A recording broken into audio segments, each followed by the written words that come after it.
गुरु बिन माला फेरते, गुरु बिन देते दान, गुरु बिन दोनों निष्फल हैं, चाहे पूछो वेद पुराण। फिर क्या बताया है कि झूठे गुरु के आश्रय, कदे न उधरे जीव, सच्चे पुरुष कबीर हैं, आदि परम गुरु पीव। और झूठे गुरु से भी नाम लेकर जीव उद्धार नहीं हो सकता। सच्चा सतगुरु केवल एक कबीर साहब है, और कबीर साहब ही की कृपा से आज इस दास को उपलब्ध है। उनका पूर्व में आपने संदेश पढ़ा होगा कबीर सागर में। कबीर बानी नामक चैप्टर है 137 पृष्ठ पे, और सूक्ष्म वेद है कबीर सागर में लिखा हुआ अलग से एक चैप्टर है, उसके 121 पृष्ठ पे कि परमात्मा ने कहा था कि जब कलयुग 5500 वर्ष व्यतीत हो जाएगा, तब एक महापुरुष प्रकट होगा, मेरा भेजा हुआ मेरा दास जाएगा और पूरे विश्व को सतनाम और सत भक्ति बता के पूरे विश्व का कल्याण करेगा। पूरी पृथ्वी के प्राणी उपदेशी होंगे। ये परमात्मा का आदेश है 600 वर्ष पहले का।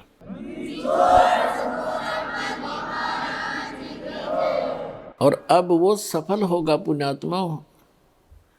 आप देख रहे हो गांव गांव में, नगर नगर में परमात्मा के बच्चे, जिनको ये ज्ञान समझ में आ गया, उनको ये चिंता हो जाती है कि मेरा तो कल्याण हुआ, इसमें तो कोई दो राय है नहीं।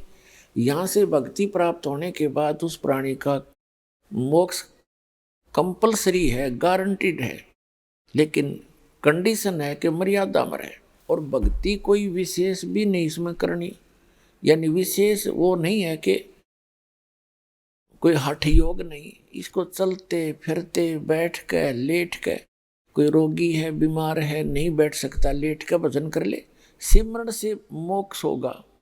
कबीर साहब कहता हूँ कई जात हूँ, और सुनता है सब कोई, और सुमरण से भला होगा ना तो भला नहीं होए, यानी सुमरण ते मोक्ष होगा।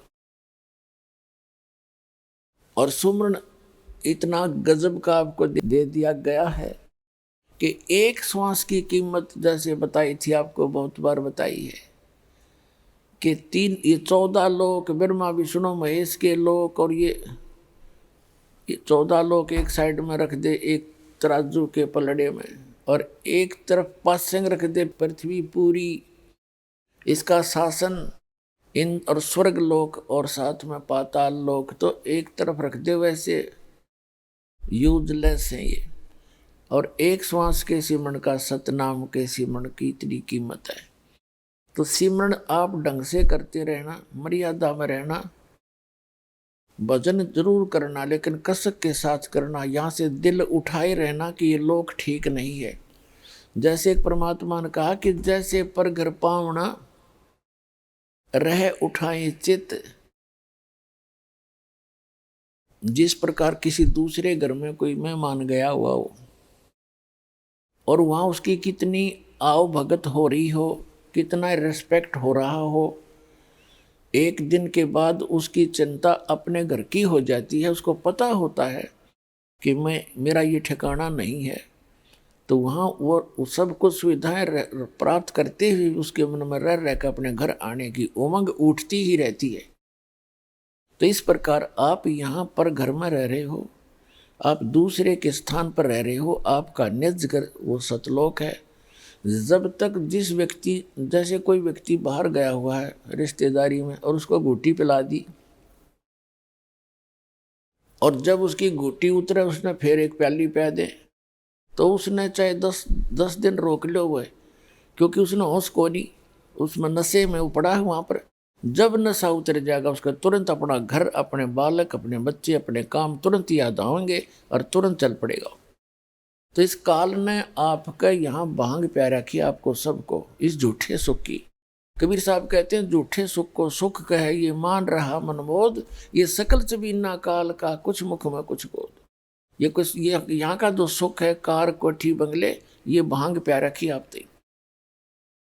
और जब परमात्मा की एंटीबायोटिक कैप्सूलों से, मंत्र से, जाप से, ज्ञान से आपकी अभांग उतरेगी, फिर आपका चित्त उस सतलोक के अंदर ऐसे रहेगा जैसे पर घर में पावना यानी मेहमान रहता है।